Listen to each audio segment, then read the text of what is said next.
What's going on, people? Welcome to another episode of the Athletes to Athletes podcast.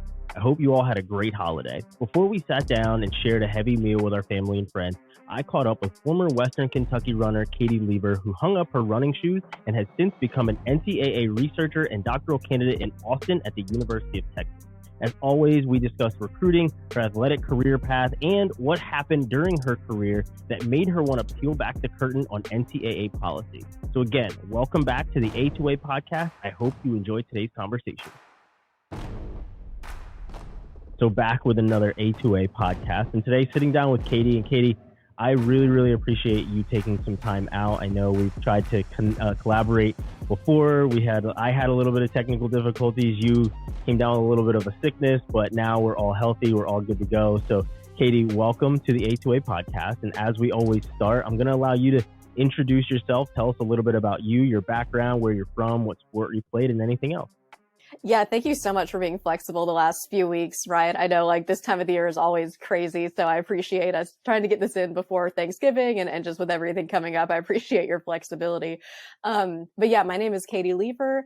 I am a former Division I athlete. I ran track and cross country at Western Kentucky University, mid-major university in Southern Kentucky. And I wasn't always a runner. I was really big into basketball and softball. I played every sport I could try before I was well, maybe I should try running. And then when I did, it worked out well for me. I had a bit of a mixed experience in college. I had some difficulty adjusting at first to the NCAA Division I level. It was very difficult for me. And then once I got really well established as a runner, I just got injury after injury after injury. So I did well for a while at the Division I level. I understood really what it took to get there and what it took to do well. Unfortunately for me, I was one of those athletes where injuries really derailed my career. Once injuries started, I also had some abusive coaches, to deal with as well. When I started getting injured, that was when that started happening. So that was a really complicated time for me, because college really was the best time of my life and also the worst time of my life. So, based on those experiences, I went to grad school. And I didn't really know what I wanted to do as a graduate student, from a research perspective. And a mentor of mine, Dr. Angie Jerome, who is also at WKU, she advised me to start researching the NCAA. And so I was like, okay, cool. I've got these experiences, I had a bit of a mixed bag as an athlete. I want to understand more of the systemic issues and just the structure of the NCAA. And so that was how I really got involved with policy research, which is now what I do as a doctoral candidate at the University of Texas. That's pretty awesome. So, you said as you grew up just playing every single sport, where did that influence come from? Was it more parent influence? Was it sibling? Was it friends? What made you want to, start dribbling a basketball, start running, just start competing? I love that question so much. It was really a lot to do with my parents. They were both college athletes. My mom was also a runner at Western Kentucky, and my dad shot rifle at the Citadel. So, and he's still is a professional or he was a semi-professional cyclist, and he's still competitive today. So he's still really into the athletic space. My mom keeps up with WKU sports. She's the most diehard Hilltopper fan that I know, because my grandpa was a football player there as well. And so we have a ton of WKU pride in my family. And so it was really growing up with that influence that made me want to get into sports. And then also my family's background is sort of unique because from a gender perspective, we don't have gender norms in my family, because my mom was the breadwinner growing up and my dad stayed at home. And so I really grew up with this mindset of women can do anything, I can do whatever the boys can do. And that's something even, because I'm a millennial, that's something that I don't see all of my peers necessarily having growing up. And so they're having to kind of make up for lost time, as they're trying to climb the career ladder as women who, didn't grow up with the kind of messaging that I did, because my dad was, he was super intentional in making sure that we watch women's sports growing up too. And we're talking about like the 90s. It wasn't always easy Hmm. to find women's sports on TV, and it's still not as easy as it should be. When, women's sports get about 5% of overall coverage on major news network or major sports news networks, it's not always easy to find women's sports. But I grew up with that influence of, we're going to find professional softball and college softball on TV. Same with basketball. One of my birthdays fell on Pat Summitt's 1,000th career win. And so like I grew up with all of these really strong female athlete role models because my dad was like, we have to make sure that Katie, can see herself on TV as much as possible. So I was very lucky to have grown up in a household like that. And to this day, I'm a huge like women's sports fan. I loved watching the WNBA playoffs this past season. Yesterday, South Carolina and Stanford faced off, and that was an incredible game. And I'm really looking forward to college softball season as well. But all of that started in the home for me. Hmm. That's interesting. That's a very different perspective, right? Where most parents are like, we're just gonna watch sports, but no, we're gonna make sure we watch female sports. We want you to see yourself excelling. Now, as a kid growing up in an atmosphere like that, where you watched your mom, be the hustler, I guess you want to say, she's the one going out and getting it, and your dad is the one influencing you and showing you the kind of the mirror image of what you can be. Is that what made you want to get into softball and soccer and basketball and all these different sports, and then even look past high school onto that next level?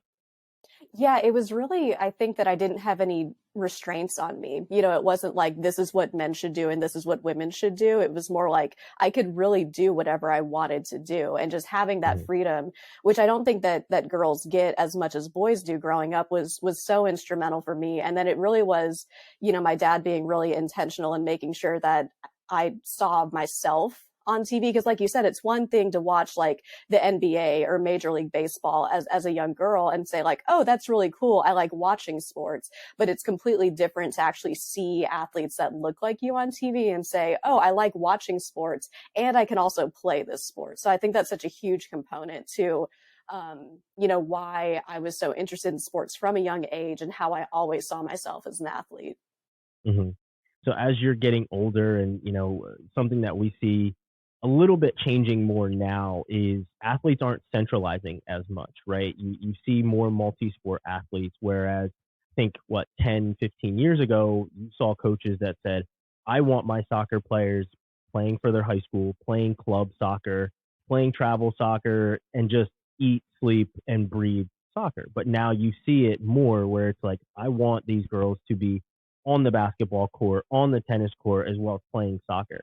Was that kind of the way that you grew up, in the sense of, I'm just going to do everything because it's all going to benefit? And as you continued, how did you start to hone in on what you were better at as you tried basically everything?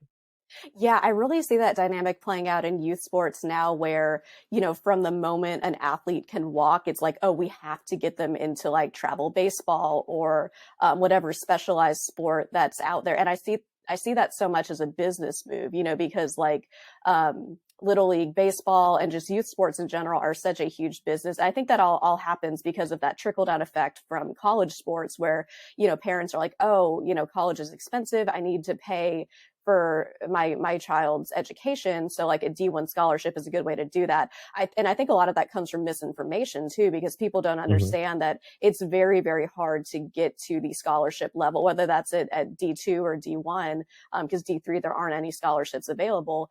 Hmm. But it's super hard to get to that level. And then once you do, the vast majority of college scholarships aren't even full rides. And so what I see a lot is parents, they're putting down 10, 20, 30, $40,000 over the course of their child's career, for athletics at least. And then they maybe see a few thousand of that back in terms of athletic scholarship aid. So like I always tell parents, if you have a child who's athletically inclined, that's great, but you don't want to bank on that. You want to make sure that you're getting as much, academic aid as possible, that they're making good grades so they can keep their scholarship, and that they have an academic foundation if they get hurt and something happens to their scholarship as a result.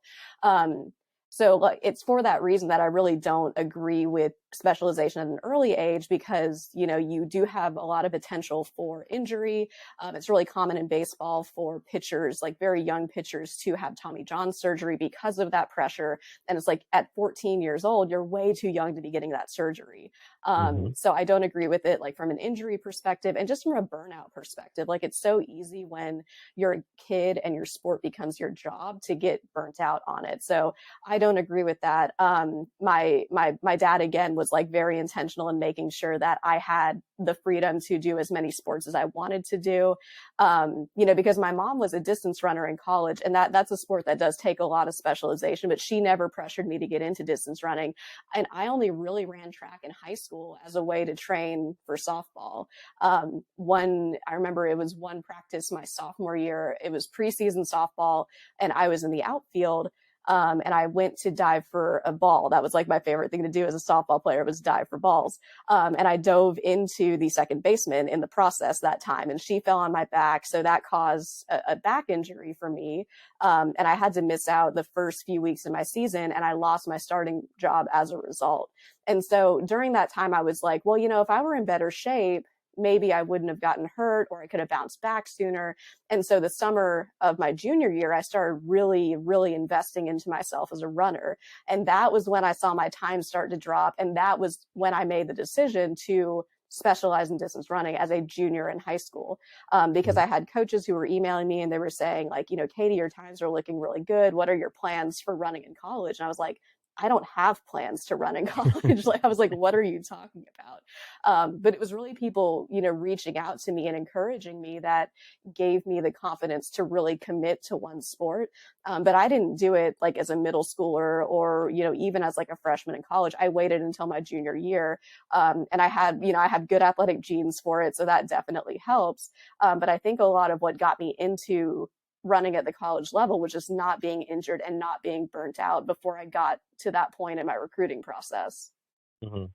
So, seeing as you didn't really start to think of that next level, at least of athletics, until your junior year, what were your plans around colleges? Were you looking more academic at that point and kind of letting the athletic chips fall where they may, or was it something that all kind of came together as you started getting letters for, your times dropping? Yeah, it's funny because for years and I say specialize because I did emphasize softball conditioning and training. I really, really wanted to play at the collegiate level as a softball player, but my problem was that I was not a good hitter in softball. Like I was great defensively. I was a decent pitcher, but like I could not hit the ball to save my life. And so that was my big problem as a softball player, was my lack of offense. But like that was the sport that I put a lot of time and energy into when I was in middle school. And I thankfully that wasn't the only thing that I was doing. I was also playing basketball in the off season. I was running track. And so I really viewed it all as sort of a way to better myself in softball while not being injured. So softball was like my plan A for a long, long time, Mm-hmm. until that point in my recruiting process where it's like, oh, I could actually do better in distance running. Cause I was getting like D3 offers in softball. It wasn't anything really to shake a stick at, it was, and to be clear, I don't want to say that like D3 is not like a good option, because it can be a good option for recruits who are looking to make it to the college level. It's just not a great way to necessarily pay for college if you want to do that with an athletic scholarship. So like Mm-hmm. D3 wasn't the best fit for me. And I would really have to go like D2 or D1 to reach my goals as a college athlete. And that's going to look very, very different for everybody. So I was getting some D3 offers for softball, but it really wasn't the best fit for what I wanted to do with my career. I was also looking to get into college for broadcasting, and there aren't a lot of D3 schools out there that have really good broadcasting programs. Western Mm-hmm. Kentucky has a really, really excellent broadcasting program. I changed my major twice in college, so like none of that worked out for me. But Yeah. at the time, I was really looking at it from like an academic standpoint and what I could do there. But I was looking to reach my academic goals through an athletic scholarship. And softball wasn't going to do that for me. And so that was one of the reasons why I made that switch my junior year, was because I saw a lot more scholarship potential for me as a runner than I had as a softball player. Mm-hmm. And when we first started our conversation, you mentioned your family lineage with the school that you ended up going to with Western Kentucky. Um, was that one of the schools that was on your radar because of your family, or did that kind of come to fruition later on when you start getting these letters and start getting attention? Yeah, WKU was definitely on my radar for a long time in just my overall college process. My mom and my grandpa though, like they were very good at not pressuring me. Like my mom, we went on a bunch of official visits together. Like we went to Tennessee Tech. We'd considered going to like U of L for some official visits. So like she came with me to a lot of these trips, and the whole time she wasn't like whispering in my ear like, oh, you should really go to Western though. She was like, oh, I really like Murray State, Katie, like you should put them on your radar. This is a good school and I could see you fitting in there. And like we talked about like financials, we talked about academics and the educational implications of my choices. So she was really really helpful for me in weighing my options and being really logical about it, without having, the emotional attachment to WKU in that recruiting process. We did end up going, to Western on an official visit as well. But she didn't treat that visit any different than she did my other visits. And so I was really grateful to have her, like as a resource in my recruiting process, and not as someone who was trying to pressure me into going to her alma mater as well. I just so happened to arrive at that choice, but I feel like it really was my own decision, which is something I'm always super, super grateful for looking back on it. Hmm. So how did you come to that conclusion? You do have, like you said, the family lineage. The family has gone to the same school. Your mom's not pressuring you. Your grandfather's not pressuring you. You come to this conclusion all on your own. How do you get there from, visiting Murray State and visiting all these other schools? How do you get to, I'm going to go to my family alma mater from all these other visits? Yeah, so I looked at it from a few different perspectives. So academics were super important to me. And that was something I was so grateful. Tony Cox, who was a cross country coach at Tennessee Tech when I was looking at them, he was very honest with me about my academic goals and how Tennessee Tech might not be the best fit for me. He was also very honest. He was like, Katie, I could offer you a full ride if that's what it takes to get you here. But I want you to know that we have a journalism program that's very good. We don't have a broadcasting program. So like right Hmm. off the bat was super, super honest with me. And he was a very good supporter of me during my collegiate career as well. So I'm always super grateful for Coach Cox and just how he went about recruiting me in a very honest way. So I definitely looked at the academic implications of, my college choice, because that, in my opinion, should be the number one priority for recruits. So Western really fit the bill with broadcasting. From a location perspective, it was also perfect because my family's in Elizabethtown, Kentucky. So that's about an hour away from Bowling Green, Kentucky. So it was great because I had my family within reach, but they also weren't in my backyard. So I felt a good sense of independence and being able to like make those independent life decisions on my own, while also Hmm. having my family within reach if I needed them. So like the location aspect was really good. And then I also looked at it from a competitive perspective as well, because I didn't want to be the best runner on the team, but I also wanted to be on the travel squad. I wanted to be able to like go to meets and be able to compete. So I wanted to be kind of a middle of the pack runner wherever I went to college. That was one of the things that kind of led me away from Tennessee Tech as well, because I would have been the number one runner on the team, and I knew that, as a high school athlete, it's super tempting to want to jump onto a team and automatically be the best runner.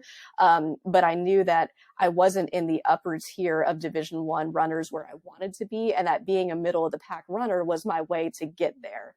By working hard and earning a spot, and while also not being overwhelmed by the competitiveness and just the change in competitiveness between high school sports and college sports. So when I was looking at schools, I was also looking at rosters and seeing like where I was going to fit in time wise with everybody else who was already on the team. And I always recommend that athletes do that in the recruiting process. Like you obviously want to look at it from an academic standpoint. You want to make sure logistically that the school works for you from like a travel perspective and where your Hmm. family is. But you also need to make sure that you know where you're going to stand on the team and what you're going to bring to your roster, and if that's the best fit for you. Like there are some athletes who like maybe they want to go go to a Power 5 school, even if they're not on the travel team, and it's just a dream of theirs to be a Power 5 athlete. That's totally fine. Like, you can absolutely pursue that. There are going to be some runners who, or some just athletes in general, who maybe want to be the best on their team, and that's totally fine for you. But you have to figure out what you want competitively out of your school as well. Yeah, I mean, you're absolutely right about that. And it sounds like you had, you were checking every box that you needed to check, right? There was a very good balance of all of these things. So once you finally get to, well, before we even get there, what year did you finally commit to WKU? Was it in that junior year when you were getting all of these letters, or was it much later? Yeah, I waited until signing day of my senior year. I didn't want to, commit right off the bat after making that decision to specialize. Like, I wanted to give myself time to improve and expand my options and see what offers were available. So I waited until February of my senior year to actually sign my national letter of intent. Yeah, I mean, most athletes, once they start getting letters, they're gung ho to be like, okay, I want to go here, I want to go here, I want to look here, and they're ready to commit. How did you stay patient throughout that entire process and weigh all the different options that were coming to you? I'm an overthinker, so that all comes really naturally to me anyway. I don't like making decisions without sitting and thinking about them for a long time. And the recruiting process is actually really perfect for that, because you do get a lot of feedback throughout or you should at least get a lot of feedback Hmm. from coaches about, like, this is how, like, these are how many scholarships, like, spots I have available. This is what my roster looks like. Sometimes you have coaches who, like, they'll move schools, during your recruiting process. And so that's an important thing to keep an eye on. But for me, like, it really comes naturally to just, like, wait things out and only make a decision when I absolutely have to. For some athletes, that might, not be their nature, or that might not be something that they want to do. But I always recommend that athletes be super, super patient with their recruiting process. And I mean, you don't even have to sign, like, on the national letter of intent signing. You can wait. Like, you don't have to do all of these things within a standard timeline, as long as you are paying a lot of attention to your coaches, your potential coaches, and that you're communicating with them, and make sure that you're following through on the deadlines that you assign. So, like, if you want to sign, if you don't want to sign on National Signing Day, just let them know, and make sure that you're communicating with everybody involved, and that you know where you stand scholarship wise, if that's important, because you don't have your scholarship set in stone until you Hmm. sign those papers. That's something we get a lot of hype about like National Signing Day and everything that goes with that, and, like, everyone wants to post a picture on Instagram and whatnot, and that's fine. But you don't have to feel pressured to sign a national letter of intent on that day. And the papers that you should really, really be concerned about are your scholarship papers, because that is what is set in stone. You want to make sure that you're reading those carefully and making sure that you're not signing up for something that you were misled about, or, like, if your coach promised you a 4-year deal during the recruiting process, but that's not showing up on your papers, you want to make sure that you're nailing down all of those details. So, for me, it's all about patience and making your recruiting timeline work for you. And even if, you need to decommit and recommit, just not being afraid of making the decisions that are best for you. Yeah, for sure. You're absolutely right about that. And so you make your decision, you sign, you wait to sign until February. Now you get on campus. You're not far from home, but you're far enough away. Is there any growing pains? Is there any culture shock? What's that transition like for you once you get on campus? Growing pains is such a good way to describe it, because, I had been going to WKU for, like, basketball and football games for years. I grew up military, so, like, I was moving around all of the time, but we had been in Kentucky for the last, like, 8 or so years by the time I got to college. So it wasn't like I was in a completely different place. What was really a curveball for me was the increase in academic expectations, which is really, like, from the outside, probably looks really weird to people, because I'm a very good student.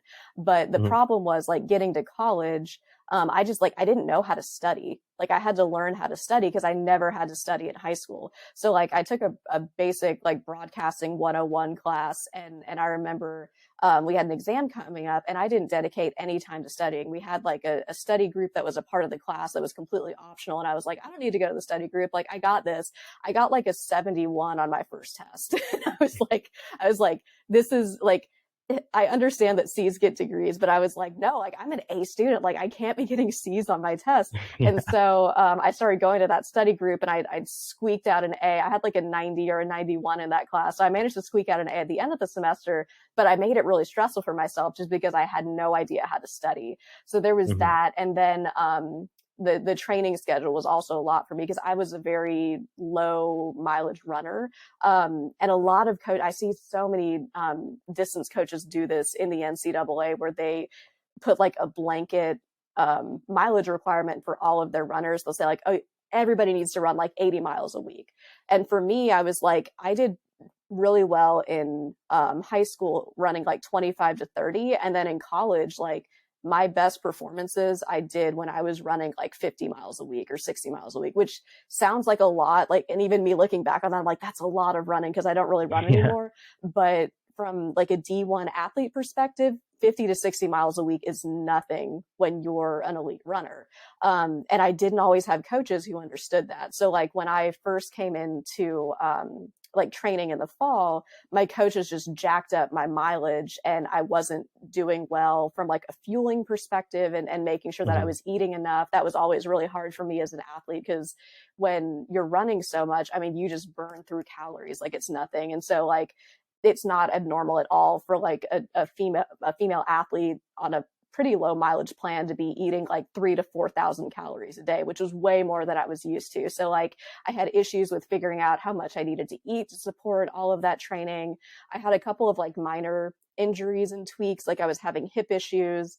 And so it was like a bunch of little things were piling up on me from a training perspective, and then adding in like the extra stress of adapting to like college academics was also really hard. So like my freshman year was nothing special. Like I maybe PR'd once or twice, but I had really lofty expectations for myself going into Division I sports. I was like, I want to be running like low 18s by the end of the year, like maybe breaking into the 17s for a 5K. And like that didn't happen.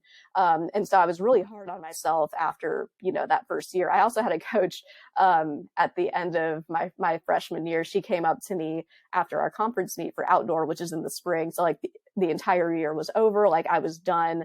I wasn't feeling great about my performances. And she was like, okay, Katie, that was your warning year. If you mess up like that again next year, I'm pulling your scholarships. I was like, oh boy, okay, like this is not good. So my Yeah. first year was like you said, growing pains is such a great way to describe it. My freshman year was not great. And I had to really like learn to adapt to college at the academic and the athletic level really quickly because of that. Hmm. Yeah, and as you're going through, the academic transition and everything else, you mentioned that you changed your major as well. When did you change your major, and what were your other majors before you, got the one that you wanted? Yeah, I changed my major twice in college. And then it's funny because like I in grad school, it's kind of a similar situation for me where like I started out in one field and I tried to stay in that field for my doctorate, but then I changed halfway through. So it's like I always have trouble like landing where I need to land. But with my undergrad, I started out in broadcasting, and then it was halfway through my sophomore year. I was getting into my classes, and I love my classes. I love broadcasting classes, and it's such a heavy, like a writing heavy major, which a lot of people don't understand about broadcasting. And I love writing, and so I really loved like the screenwriting process of broadcasting and like finding stories. But I was looking at the job market, and I was like, okay, I want to be like a sports center anchor. Like that's what's really going to make me happy in life is being, a big time sports media person. And I just Hmm. looked at like the process it took to get there, and I was thinking like I'm not happy with the way that this looks from a career trajectory standpoint. Like I want something more stable. And so I decided to go into kinesiology because I was like, I'm an athlete. So like exercise science is going to be easy. And it was not. I was terrible at kinesiology. And so I only spent about half a semester in kinesiology and then I was like, I can't handle this workload. And I don't even think this is what I want to do either. So I went to my athletic advisor, and it's so ironic because so much of my work right now is very critical of the NCAA, but the NCAA actually pushed me towards the career that I'm in now because of their progress towards degree rule. So like at that point during my academic career, I wouldn't have been over the NCAA's threshold for my progress towards degree if I were to switch to dietetics, which was what I like plan C for me. I was like, okay, I want to be a dietitian. And so my advisor was like, well, you can't switch to that major. So why don't we look at your options? And her top option for me, based on my academic history, was communication studies. And so like in my mind, I was like, okay, like this is a good career. Like it's pretty, or it's a good foundation for a career. Like there are lots of jobs in communication studies. I could go a journalism route. I could possibly get back into broadcasting if I find out that's really what I want to do. And if not, like there are a ton of, like there's a ton of jobs in tech. There are a ton of jobs in like marketing and advertising. So like this is the stability that I'm looking for while still staying in my interests.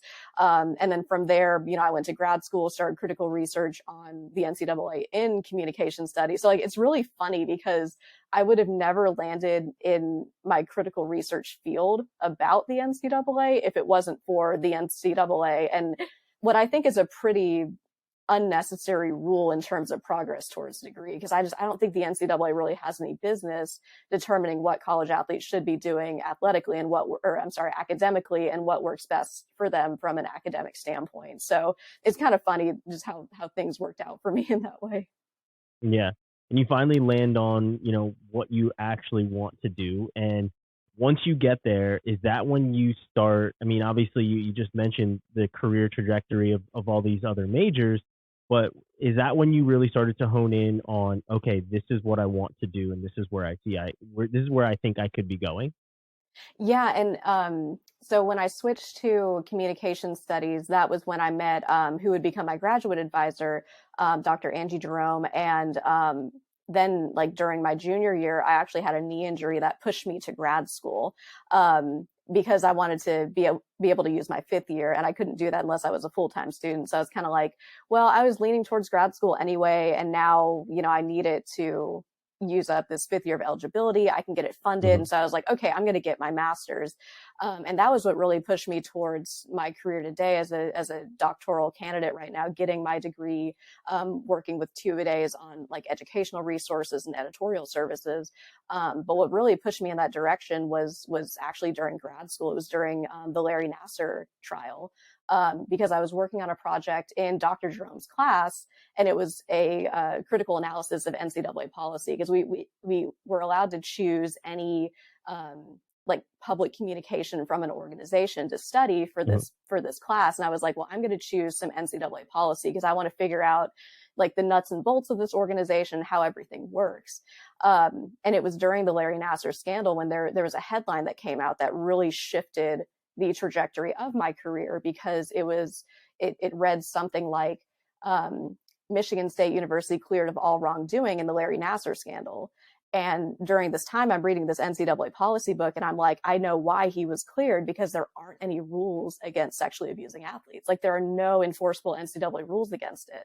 And so it was that realization that made me see like, okay, this is important work. I really need to understand how the NCAA operates as a whole and as an organization, and just these negative impacts on athletes that are really rooted in policy. So yeah, it's all the NCAA's fault though. Like if they hadn't stepped in with the progress towards degree rules, then I would never be, I would have probably just been like a dietitian or something. Like I probably would have been working with athletes. I still think to this day, if I hadn't gone to grad school, I'd be working in the sports industry to some capacity, but it would not be the same way I'm doing it now. Yeah. So let's dive into that a little bit more with your role with two-a-days. What's a day-to-day look like for you as somebody who's doing research and working with different papers, and also going to school? Yeah, it's work-life balance has always been tricky for me, because I think a lot of athletes struggle with this, where we're just like go go go go go all the time, and we have trouble like slowing down and taking time for ourselves. So like something that I've learned to do with juggling my job at two-a-days and freelancing and my dissertation and the classes that I teach is I've learned to like section off one day a week where I don't do anything. Like that's my off day. It's a very firm boundary that I have. Like my friends know, like don't call me, like don't don't text me. Like I'm off the grid on Sundays. So like having Sundays as a complete rest day really helps me to structure the rest of my week, because then I can be like, okay, I teach Tuesday, Thursday. So like I got a few hours like sectioned off there. Then I'm on campus and working on my dissertation. So like I have dissertation time built in. Mondays and Tuesdays are also editorial days for two-a-days where I'm scheduling articles for a few weeks in advance. And then I'm also editing articles that are going to be going up the following week. So I always like to stay a week ahead of the publication schedule on two-a-days because working as head editorial, I have to stay like super on top of things and organized there. So like I found that sectioning off my days and the work that I do on specific days is really helpful where, Monday, Tuesday, I have my editing days. Tuesday, Thursdays are teaching days. Wednesdays, I usually grade and work on my dissertation. And then Thursday and Fridays are dissertation and job application days. So like sectioning off my days like that is super, super helpful. Then I schedule more articles on Saturday. I take Sunday completely off. And so having light weekends is also a really helpful aspect of that and just making sure that I'm taking care of myself while also getting done everything that I need to get done. Yeah. Yeah. I mean, you're absolutely right. As athletes, we have a lot of trouble flipping that switch and turning things off. Um, that kind of takes us into, that balance, right? And for you, what was it? What was that transition like where, you're going into grad school, you want to continue to compete a little bit. How do you transition outside of the competition, Katie, to the professional Katie, who is having to block off her Sundays and everything else? Was there kind of a transition period in there where you're like, man, I don't know who I am without being an athlete? Or was it just like, hey, we're already in this realm, we're already doing these things. We're going to transition all of the focus that we have as an athlete to, what we do as a professional. Was there sort of a balance in there, or was it kind of tough for you to make that transition? It was a really, really difficult transition because, once I committed to being a runner, my junior year of high school, like I was Katie the runner, like that was my identity. And even, like living in smaller towns like Elizabethtown and Bowling Green, like a lot of people knew who I was. They knew me as Katie the runner. They didn't know me before I started running. And so like it was such a huge part of my identity. And it was such a huge source of like praise and accolades for me that I really didn't know who I was when I was forced to stop. And actually like the summer in between my first and second year of grad school, which was when my eligibility ran out, I kind of went through this period of depression and I recognize it as depression now because I, at the time, had no idea what it was. I was just like, man, Mm-hmm. I feel really crappy. And like, I'm having trouble getting out of bed and I don't know why, because I'm not running anymore. Like I'm not like physically exhausted, but I am, so I was really confused about, I didn't know what was going on. But that summer was very, very difficult for me because I was having to figure out who I was as a person without running while also still dealing with some residual injuries. And so being in some physical pain and doing physical therapy and figuring out how to incorporate exercise into my life in a healthy way, because it's something that I still really, really love to do. Something that helped immensely with that whole process was actually getting involved with the CrossFit gym in Bowling Green. It's CrossFit Old School, and they're a phenomenal woman-owned gym in Bowling Green that I absolutely love. But I was pushed by a friend in grad school who was like, you want to get stronger, you want to injury proof yourself. This is a good way to do it. And at first I was like, like injury proofing myself through CrossFit, that sounds really fake. But I had really good coaches who taught me good form and who really, really helped shape me as an athlete outside of college sports, which was a Mm-hmm. super, super instrumental process. In sort of reclaiming who I was. And then moving to Austin was a huge deal too, because nobody knew me in Austin. So I wasn't Katie the runner anymore. I was just Katie. And what I struggled with there was I became Katie the doctoral student. And so I started sort of putting that identity in my work that I was doing academically. And I'm a very, very public scholar. So I'm publishing a lot of like freelance work and I put a lot of my identity in that. And so that switch from identifying myself through my sport to identifying myself through my professional, like just through who I was as a professional it was really hard because I thought like, oh, once running ends, I won't be so consumed with this. And I wasn't consumed with running, but I was consumed with my professional work. So it's been difficult to find that balance, but I found that, being in a new place where I'm not Katie the runner was really, really helpful, and finding good communities and investing in relationships has been a really, really important part of figuring out who I am as a person rather than like who I am as a worker. And that was something I just didn't have time to do as an athlete. Like I didn't have a lot of friends outside of my team. I didn't socialize a lot. And so just learning how to cut myself a little bit of slack and be social and find another physical outlet for me to engage in has been super, super helpful. And then also being competitive in my professional work and like finding weightlifting competitions and things to do. So channeling that competitive energy, I think, is also really helpful for athletes if they can find some kind of community and avenue to do that through. It's really important, I think, for athletes to get that out of their system. Yeah, I mean, you're absolutely right. As an athlete or as an ex-athlete, I try to make sure that I'm in the gym, right? You have to have that sort of outlet of, excess. I can still do it, right? Where you think that you can still compete a little bit, so you have to get in the gym. You have to do something, right? So, Mm-hmm. but when it comes to your professional life, and you talked about it a little bit in your intro of dealing with injuries and dealing with coaches who weren't probably the most supportive, right? A little bit abusive when it came to, supporting you. How much of that experience do you think you take into your professional research where you're like, this is something that I dealt with, and this is something that I'm looking into in the NCAA? How much of that would you say is not a bias, but more of a driving factor of what you're looking into? Yeah, my experiences as a college athlete and just my interest in the sports industry in general, like they really drive my research interest in a way that I think makes it more personal. And I love that about what I do, because I think that the best research, is going to have a personal angle to it. Because bias, that's a word that it's like a swear word in academia. Like we don't say that we're biased, we Yeah. don't say that we're not objective, but there's going to be bias in any research that you do, even if you're using like quantitative methods and you're dealing with statistics. There's going to be a bias in like what you publish, how you write it. Bias exists in all research. And so Mhm. with that in mind, like I really think that it's the scholars that have a personal investment in their interests that really, really do a great job in bringing out the best in their research. And so there are some scholars that I've tried really hard to imitate in that perspective, where they have these experiences that shape who they are as an academic, and they use that not to make their research try to fit any certain agenda or like trying to skew their results, but they use that to drive their research in a really interesting and engaging and important way. And the way that I do that really is through my public scholarship, so much more than anything else.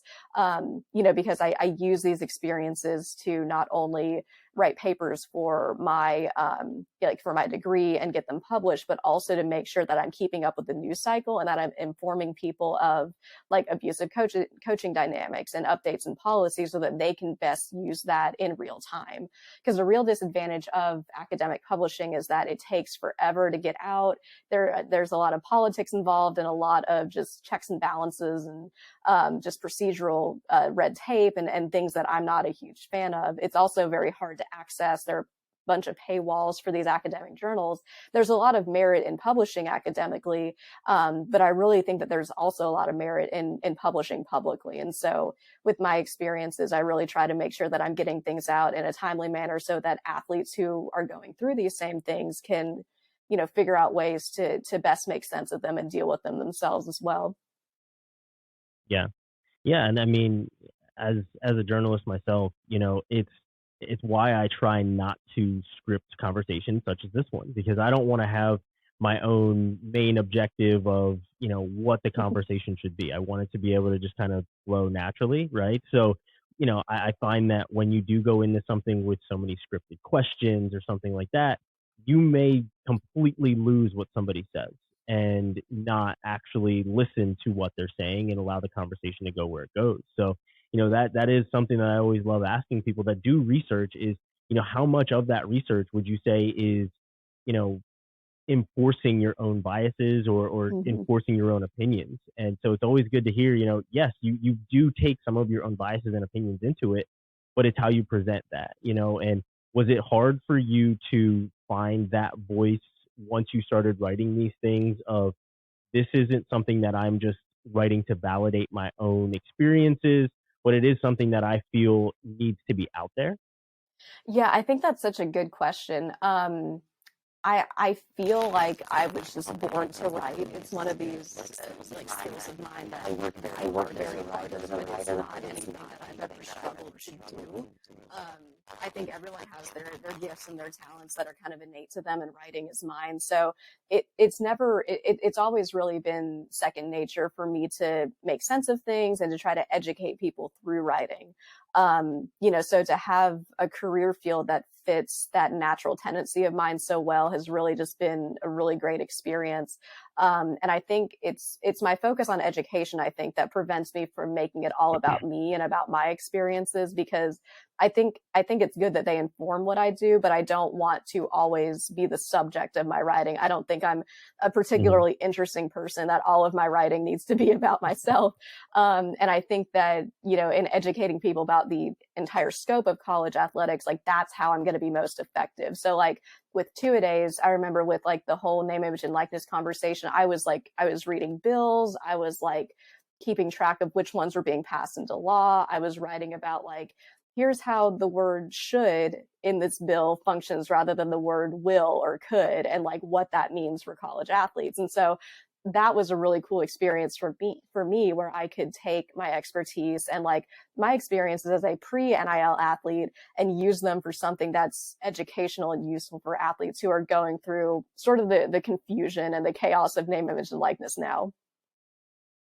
Yeah, you're absolutely right. You're absolutely right. So I want to move on to our final segment called Five Questions. And these are things that I've kind of picked up from you as our conversation has gone. And so first question for you is, you said your dad would introduce you to female sports from a young age.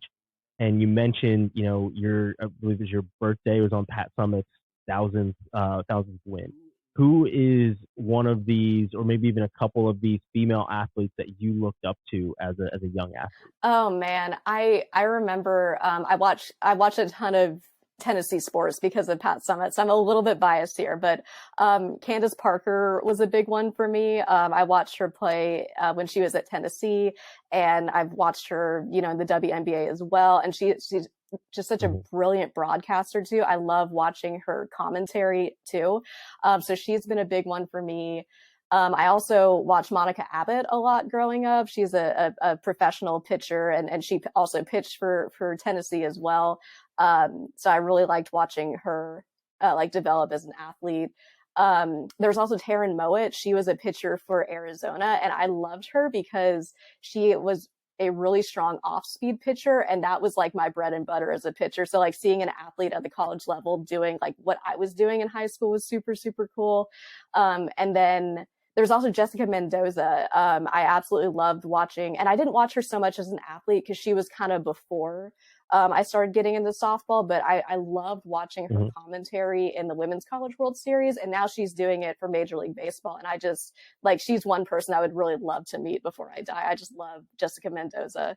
And Holly Rowe, I know she's not an athlete either, but like being someone who wanted to be a broadcaster growing up, seeing female broadcasters just absolutely crush it was so cool for me. And I think it's just really cool that girls have that growing up now. So like anytime I see Holly Rowe, I'm like, oh, it's Holly Rowe. Everybody shut up. I have to watch. Throughout your recruiting process, and you said that your mom went on a lot of these trips, but what was something that she told you that kind of stuck with you and helped you make your decision? Yeah, my mom, something that she told me, and I'm going to paraphrase her, it's not an exact quote, but she basically told me like, Katie, this is not a 4-year decision. Like this is a rest of your life decision. And I just think that perspective was super, super helpful because, as a high schooler, you're like, oh, this is going to be like the next 4 years of my life. And that sounds like a really long time, but it's not. But it's really about how that 4 years is going to set you up to be who you want to be for the rest of your life. So my mom really emphasized that like, this is not a 4-year decision. This is a rest of your life decision. So you need to really be thinking about it like that and taking it very seriously. Yeah. What was your first published piece, and how nervous were you when it went out to the world? My very first published piece, it was for two-a-days, because I I was blogging for like a long time before I ended up as a freelancer at Two-A-Days. I was blogging Mhm. on my personal blog. It wasn't doing well. So I was like, I'm going to promote this to like a Facebook page. I found a parents of college athletes Facebook page, and I put my blog on there. I was like, hey, y'all might be interested in this. It was a blog on NCAA policy. So like it wasn't very exciting, but people were interested. And one of those people was my now boss, Kirsten Sires, who messaged me, and she was like, hey, do you want to write an article for us? And I was like, yeah, sure. So it started off with one article about scholarship, like NCAA scholarship policies, and a lot of things that we were talking about at the beginning of the show, like how they're not guaranteed always and stuff like that. And that was when Mhm. I was like, ooh, I'm really, really excited to get this one out, because I was like, I'm getting paid for this one. So it felt really legit. It wasn't just me like, putting my work up on a blog, which like there's nothing wrong with that. And I totally encourage people to do that when they're starting out with like writing and just being public with their work. But I was like, ooh, I'm legit now. I'm getting paid. Like if I were a college athlete, I couldn't compete if I were doing this. Like this is a big deal. So I was really, really proud of my very first piece, even though looking back at it, I'm like, this is kind of basic information, but it's still really important. And it was a very important piece for me. Yeah. Going back to your competition days, what's one event that stands out to you as, I can compete here, or maybe it was too overwhelming, or just something that really stuck out to you at an event from when you competed? That would have to be my 10K PR. We went to Stanford. It was me and one other teammate of mine, and we went because we were trying to qualify for NCAA regionals. Um, and I ended up running a PR, and it's still like my long-standing PR. I never PR'd after that race, but I ran a 34:30 10K. And looking back on that, I'm like, I will never do that again, first of all. But it was one of those days where I was like, I finished the race and I was like, I just reached a goal that I never thought I would as an athlete, and I beat some Power Five runners, and like that was such a huge deal for me. The first time I ever broke 17, and the 5K also falls under that category because it was at Vanderbilt. They had a gorgeous new indoor track facility, and I got Mhm. second in the race overall. And that still like haunts me to this day. But like it was such a huge PR for me, and it was again like just the fact that I was going up against Power Five athletes and beating them, that I was like, wow, I never thought that like as a mid-major athlete I could do that. Yeah. So last question, and it's the same one everyone gets, is what's a piece of advice that you've either learned through your research? I kind of think this one is going to be a little bit different for you, obviously, because you're digging into so much research for college athletes. What is a piece of advice that you would pass on to them that you really feel that they should know? I think it's so important just to own who you are. That's something that I have really struggled with as a scholar in particular, because I'm not a traditional scholar. I'm not the kind of person that I'm like, oh, I'm gonna, turn out a ton of research articles. I'm gonna try to get as many lines on my CV as possible. For me, I'm more about like, how can I take this information and translate it into something that's very immediately useful and very public facing. I also like to add sort of an air of whimsy and fun to my scholarship. So like, my scholarship is critical in nature, but like, I have a piece that I just published in a peer-reviewed journal about college game day signs and how they promote different aspects of hegemonic masculinity. There's another piece that I have out where I'm allegorizing pandemic college football to the Hunger Games, because we were like sacrificing young people on television for entertainment, that I'm trying to also get out in a public, in a peer-reviewed journal. And that's not like, it's not like normal scholarship, but it's where I'm most Hmm. effective. It adds an air of creativity and fun to what I do. And it's what I like to do the most, and where I'm most effective as a scholar and a researcher. And so, a big part of my development there has just been owning the fact that like, I'm not a normal scholar. Like I'm not traditional, and that's okay. And even with like my freelancing, it's like, I don't go about this in like what I viewed as a normal way, like writing with an actual, like with a New York Times kind of company, and like, staying there in a full-time position. It's like, I'd rather like freelance around and see where I can get published, and the different audiences that I can reach. And that's also okay. So with a lot of these different procedures we have growing up, including the recruiting process, we get told like, this is the way that you need to do this. And sometimes that can be good advice, but I would just advise younger people to just own who you are and operate on your own timeline and in your own way, as long as it's effective for you. Yeah. That's awesome. And this has been a great conversation. I really, really appreciate you taking some time to discuss, everything, your career, both as an athlete and now as a scholar. Before we let you go, let us know, where can we find your work? Where are you at on social media? I'm sure that you are posting and, putting some things out there. So let us know where we can find you. Yeah, I'm on LinkedIn. You can find me, Katie Lever. I like to connect with people there. I'm most primarily on Instagram and Twitter, which hopefully doesn't die in the next couple. I keep hearing like, oh, Twitter's going to die. But I'm on Instagram and Twitter, and my handle is Lever Fever. And I post a lot about like college sports and just stuff going on in the news, as much of my research as possible. And Instagram, I do like, fun pictures and stuff like that. But I also post a lot of articles on there too. So you get kind of a good feel for who I am on social media, I think. That's awesome. That's great. We'll definitely be looking out for it. Good luck with the rest of your research. We'll certainly be reading that as well. Katie, I really appreciate you joining the A2A podcast today, and we'll see you soon. Yeah, thank you so much, Ryan. I appreciate it. Thank you for listening to the Athletes to Athletes podcast. To make sure you don't miss when a new episode comes your way, head to the Athletes to Athletes YouTube page to like and subscribe, or to Spotify, Apple Music, or wherever you get your podcast. Again, we appreciate you listening, and we'll see you again next time.